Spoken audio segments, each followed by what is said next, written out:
Salut. Vous êtes auteur, compositeur et interprète, Ouais. avec 4 albums au compteur, et connu du grand public depuis environ une dizaine d'années maintenant avec le titre à succès Liberta.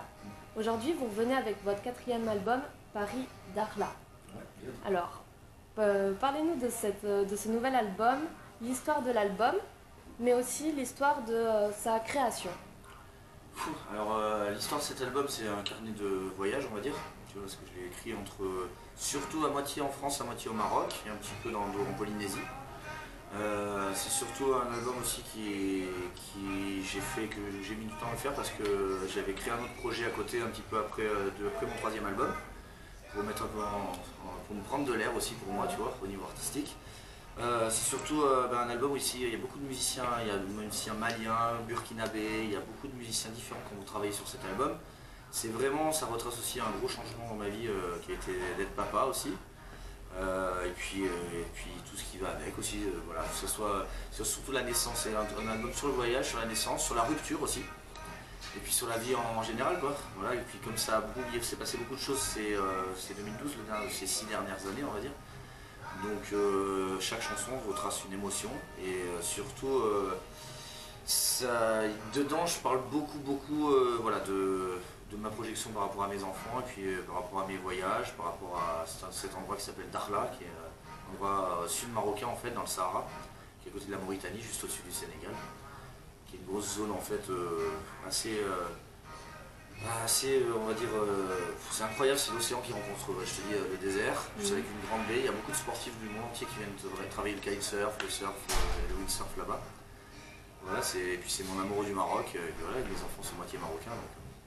Donc c'est en fait à partir des voyages et aussi le fait que vous soyez papa maintenant qui a Ça, disons que le thème n'était pas abordé avant. Ouais. Ouais. Et puis d'être papa, après, je me dis pas, quand j'écris une chanson, je me dis pas je vais faire une chanson pour ma fille, ou une chanson pour mon fils, ou une chanson sur un cerf-volant. C'est assez instinctif, donc voilà, c'est sincère, instinctif, c'est tout ça. Je sais que chaque chanson retrace une émotion et qu'elle soit aussi palpable musicalement autant que par les textes. Donc c'est pas si simple que ça, je trouve qu'il y a une belle alchimie sur cet album-là.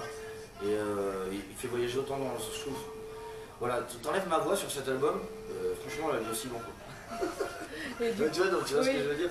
C'est que pour moi c'est un aboutissement au niveau artistique, même on verra ce qui se passera pour cet album et puis de le défendre sur scène. C'est vraiment un album où j'ai commencé à changer aussi de travailler avec d'autres musiciens avec qui je travaillais avant.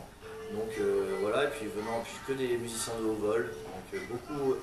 C'est un album aussi de l'amitié, c'est un album, moi je te dis, du voyage, de la paternité, et puis voilà, de l'histoire d'amour.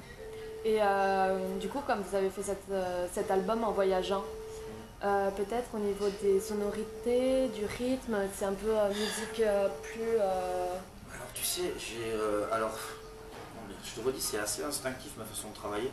Et par rapport en fait, ce qui a apporté aussi surtout à cet album, c'est le réalisateur qui s'appelle Jean Lamotte, avec qui j'avais travaillé sur un autre projet avant, que j'ai réussi à rencontrer, qui est un mec qui m'impressionnait beaucoup avant. C'est devenu un de mes meilleurs amis, c'est vraiment comme un frère.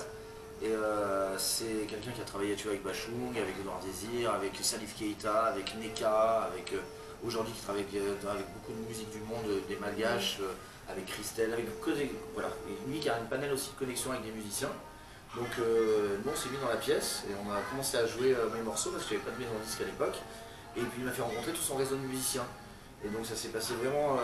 je voulais pas un album dans l'air du temps, ça veut pas dire grand chose que je dis, mais tu vois au niveau de la production musicale, c'est-à-dire aujourd'hui on prend le Pro Tools, tu vois, ou n'importe quel logiciel, et on va faire une piste, une autre piste, Moi là on se met dans la pièce, c'est que des grands musiciens qui jouent. Ok. Je sais pas de moi. Oui. Je suis musicien depuis que je suis petit, mais là c'est vraiment des virtuoses quoi. Et on fait vivre la musique et on voit ce qui se passe. Ok. Voilà, donc il n'y a pas de triche. Tu vois, même je trouve que voilà, c'est comme un visage, c'est comme un corps, il y a des imperfections. Je trouve que ça soit bien d'aller vers le parfait, c'est l'imparfait quoi. Donc moi j'aime bien, et dans la vie, je suis pas, donc je vois pas pourquoi, mais tu vois, aller chercher la petite truc, tu vois, je préfère qu'on joue et qu'il y ait une émotion qui se dégage plutôt que de faire un truc plus plastique. Voilà, tout est instinctif et quand tu travailles instinctivement avec mon bagage, puis c'est des musiciens comme ça, je suis arrivé à m'a touché. En tout cas, quand j'écoute cet album, je me dis pas, voilà, je répète un peu ça, mais c'est la première fois, alors pas la première fois, parce que le projet Grand Océan que j'avais fait avant, j'avais cette impression parce que j'avais bossé avec Jean, mais c'est la première fois que quand je m'écoute, je me dis, voilà, peu importe, bah, c'est pas peu importe le succès, parce que ça serait de connerie de le dire.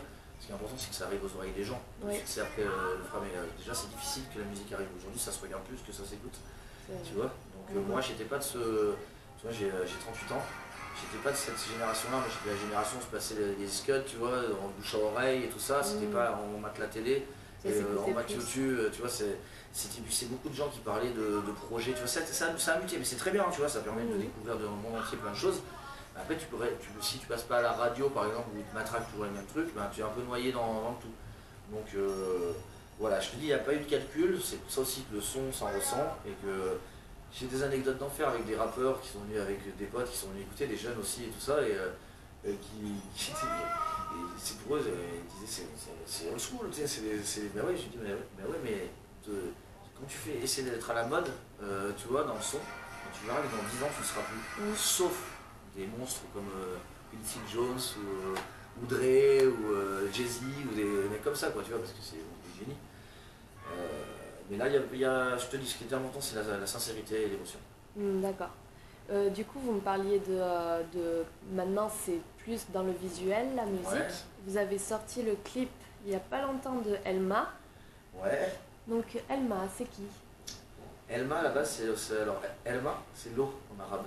Et Elma, pour moi, c'était la planète. C'était donc il fallait pas là, tu vois, c'était une grosse métaphore, comme si je discutais avec la planète, mais en même temps qui retrace aussi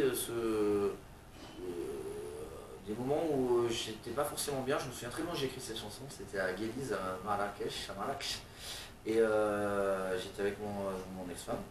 Et en même temps, c'est elle aussi qui me motivait, tu vois, qui me poussait à ce moment-là